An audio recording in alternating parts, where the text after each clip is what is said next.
Today we have the 2021 Range Rover Defender. This vehicle has done just over 49,000 miles.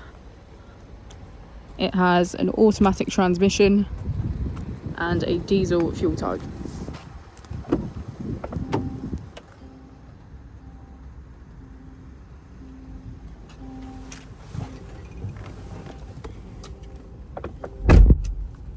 To the left of our steering wheel, we have voice control as a feature, as well as automatic headlights. On the right, we have cruise control and automatic wipers.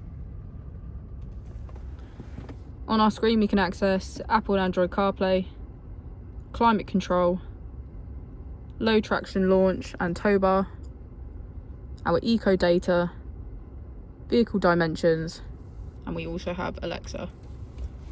If we put the vehicle into reverse, you can see that it comes with a 360 camera with off-road and towing.